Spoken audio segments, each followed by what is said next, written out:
Are you tired of getting stick drift on expensive first-party controllers? So what if I told you that stick drift could actually be a thing of the past, but not on these, on something else? But the reason why stick drift comes along on controllers like this is because they use potentiometers. And this is the same on Xbox controllers as well.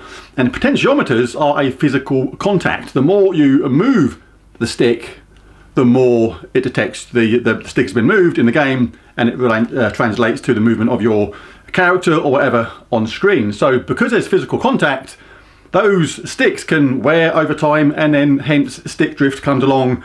They're not as accurate as they used to be, and so on. So what if I told you that a product like this could change all of that? And the reason is they use Hall effect joysticks.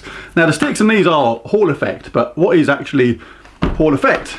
Well, these ones use potentiometers, as I just explained, but Hall effect uses magnets and a magnetic field to determine how far the stick has been moved.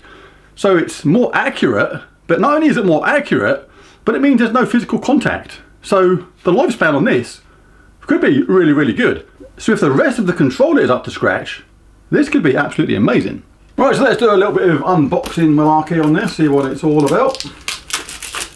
Got the usual cellophane cover. So let's see what we get. Let's open the box. Ooh!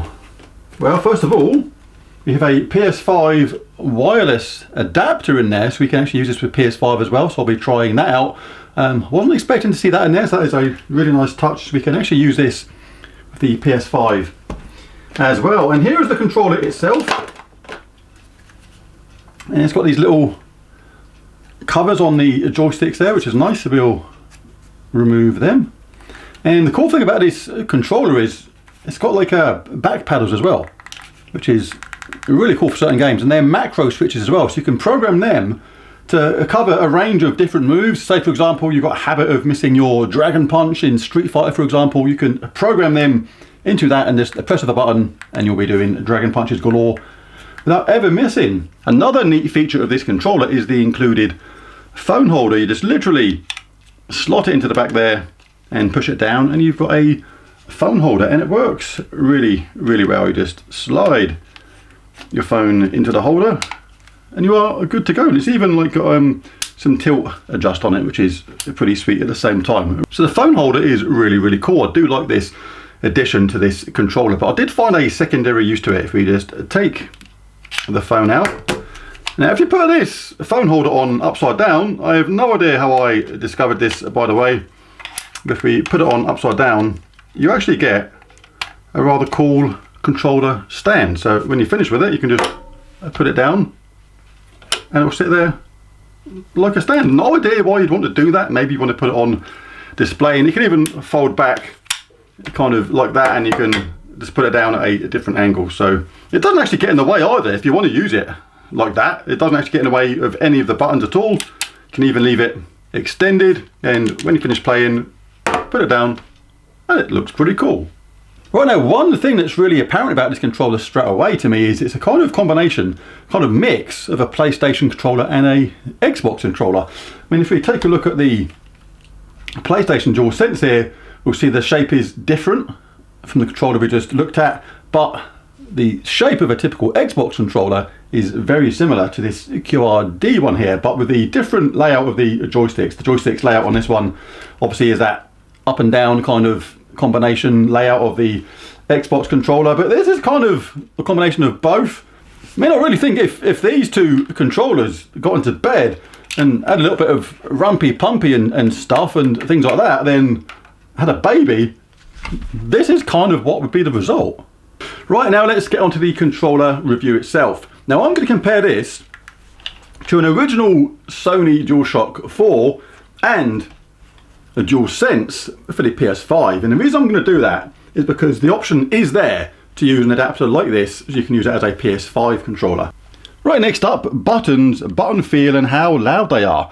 How good the buttons are can make or break a controller sometimes. If you've got loud, annoying, clicky buttons, it can really spoil the experience of using any particular controller. And these buttons are okay. Wouldn't say they're anything fantastic. I don't think they're quite as good as the buttons on the DualShock 4, and they're certainly not as good as the buttons on the DualSense, which I particularly like. These are okay.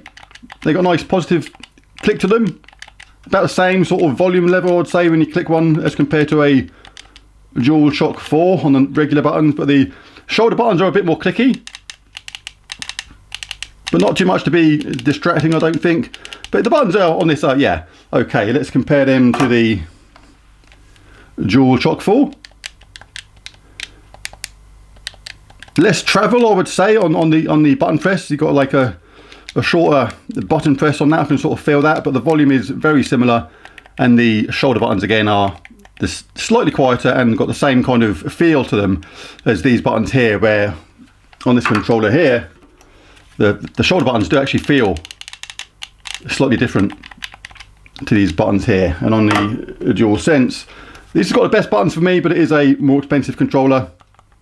They're very quiet, got a nice feel to them, and those shoulder buttons are pretty sweet too. Right, so overall I would say that the buttons on the Spark N5 controller are decent, just not quite as good as what we get on the first party controllers. But remember, we do get these back paddle buttons as well, which these don't have at all.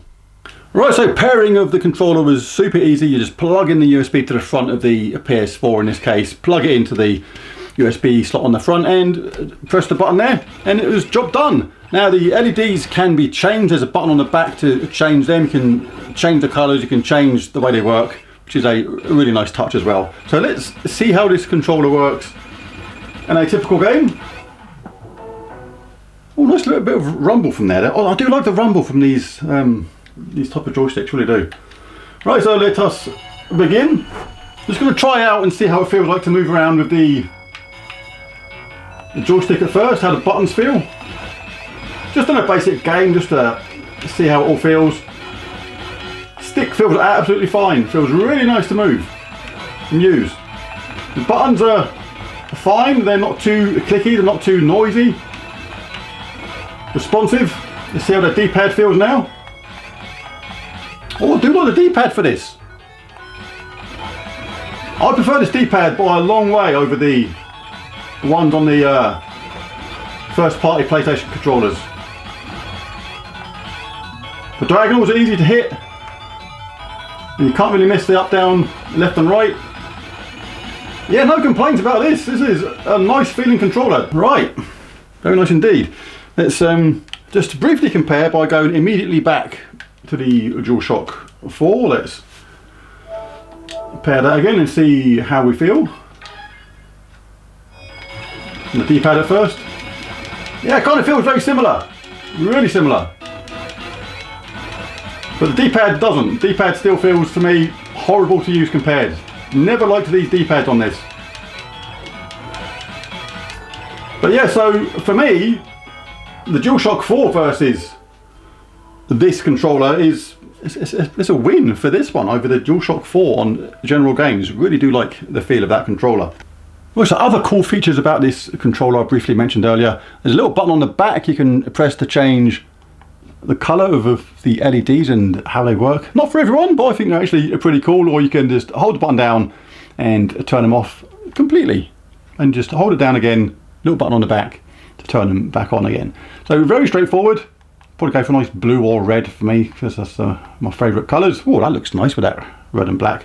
That's that little button there on the back. Just tap it to change those things. Now we have these buttons on the back here. I mentioned these briefly earlier, these back buttons. This is a really nice touch on a controller like this. Like not only can you use them to do extra moves, extra abilities, do a particular function in the game, which means you can just activate that immediately by pressing them buttons, but you can also use them for complicated moves in fighting games, like I said earlier, like a Street Fighter move. Say you're prone to missing a dragon punch, the old sure you can thing.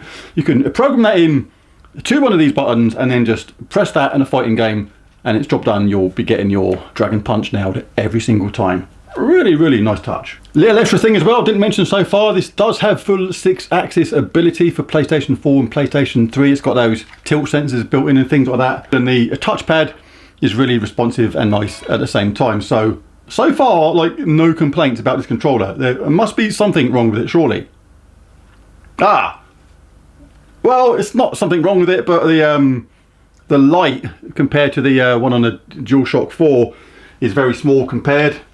If you turn this DualShock 4 back on, like the little light thing on the back is tiny compared to that, but that's not really much of a fault. If anything, that's going to make the battery last longer. I always found that a little bit big anyway on this. It's like not like you ever see it. And I do like the effect of this light on the DualShock 4 across the front, but you get it on both sides of this one, down the sides, either side of the touchpad. I'm really liking this controller. This is coming as a bit of a surprise to me. So how is this controller faring so far against a DualShock 4 and indeed a DualSense? Overall, this is really nice. This costs about £40, I think it is, in the UK. You've got a link in the description below where you can order this from, which compares very favourably to the current price of a DualShock 4. And this has got more features. You've got those Hall effect joysticks. You're not going to get stick drift with this. You've got those LED lights. Not for everyone, but you can turn them off if you don't want them. You've got those back buttons. Really, really cool. This is a really nice controller. You've got the phone stand thing for the holding your phone. Really, really good. So for me, if I was going to say what would I spend my money on, one of these or a DualShock 4, if you're after replacement for a DualShock 4, I would take this every single time. It's just got more features. It's not going to get any stick drift, and it just feels good in the hands. Right, now let's use our handy little adapter and see how it compares to the DualSense, because the DualSense is definitely a step up in controller quality from a DualShock 4, so competition is higher versus the DualSense. So let's see how this goes. Right, now let's see how easy this is to pair and get this working as a PS5 controller. Well, the first thing you have to do is go into the settings. I'll show you how to do that. Go up to the settings at the top and you go to accessories, controller general communication method, and you have to make sure you change that to USB LAN cable, because initially you're probably going to be on Bluetooth. You make sure you change that to USB cable. What we then do is back out with that again. Make sure the controller is turned off. That is important. And then plug in our adapter. Well done with it. There it is. To a spare USB slot. And it says it'll begin to flash. Yeah, it's beginning to flash. And then you hold down the equivalent of the PlayStation button and the share button at the same time on this controller, and that should pair. Does that mean it's paired?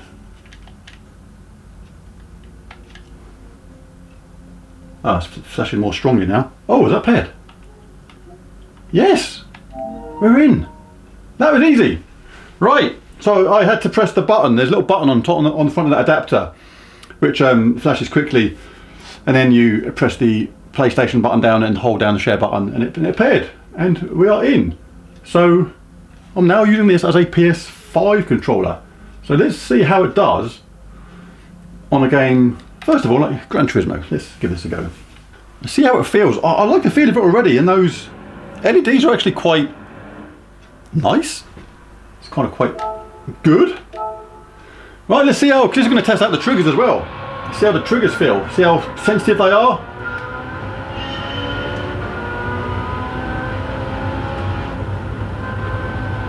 Yeah, they've got a nice amount of graduation on them, like a soft amount, tiny amount, mid. Not really looking at what I'm doing in this, I'm more looking at the brake. Look, the brake there, maybe, can you see the brake meter on that? Yeah, I'm holding it down just a tiny bit. Yeah, and it's very gradual all the way up. So this is good. Yeah, and the sticks feel nice, and of course with those Hall effect joysticks you're not gonna have that stick drift issue. I'm not feeling any rumble or anything like that, so there's no sort of haptics through the joysticks on this. You are missing that from the DualSense side of things, and you're not getting those effects with the triggers either. You haven't got those effects with the triggers, so that is a loss on this. I'm missing that. But the basic rumble through the joystick is really solid and pretty intense and feels good. Right, so next up, let's have a quick look at a game that requires both sticks. This is The Crysis 2. It's very fast and responsive, even though we're using that adapter. Feels really good to use. I'm way too close to play this game to the... Alright. Right. Statue. Oh, wow. Yeah, the clicks on the stick are nice. Just feeling how the triggers feel. Just feeling how those other buttons feel. It's a nice feeling controller, it really is. Woo! Easy, easy, Gov. What the fidgety fudge? It's all kicking off. Right, so yeah, feels fine to me. I am missing the haptics from that. Like, I do love the DualSense for the haptics on games like this and Gran Turismo 7. So for me, I think I'll be using this as a PS4 controller absolutely 100%, and for the PS3 for mobile devices and probably for PC stuff as well. So going to get a lot of use out of this. But I still do prefer the DualSense overall for PS5 games, only though due to those haptics, because I really like the way the haptics feel through the thumbsticks. So I really like the trigger effects on the DualSense at the same time. But other than that, if you don't really care about those haptics, like if you're a Call of Duty player and you're more interested in accuracy of aim and long-lasting joysticks that aren't going to get stick drift over time, then this is maybe something which you're going to want to take a proper good look at, because I think it's actually terrific value. I think in the UK it's something like £40, which translates to something like $50, which is considerably less than the, I think, £70 for something like this, which is going to be what, $85, something like that, give or take. And maybe have those stick drift issues over time, which you're not going to get with this. And it has the Hall effect stuff, and it has the cool lights, and it's got those back pedals, and it's got the phone adapter. Really, really cool. So for me, this is all around a really, really nice controller, and I'm really pleased that I got sent it to try out. So thank you for that. And versus the DualShock 4, I think it's a clear win for this. I've got to be honest, it actually feels just as comfy in my hands, albeit in a slightly different kind of way. The D-pad on this is actually better than this. I've never liked the D-pad on these. And you've got the additions of the cool LED lights, which you may want to turn off or leave on. You've got those back paddle buttons as well, which are really, really cool. And you've got those Hall effect joysticks, which technically you've got no reason to ever suffer from stick drift. So yeah, an outright win for me versus DualShock, but I just about prefer the DualSense overall for PS5 games, but only due to those haptics. So there it is, there's the review on the QRD Spark N5 controller. I really, really like it a lot. So there's a video. If you enjoyed it, it'd be really cool if you bash that like and subscribe button. It really does help. And thanks for watching. Bye for now.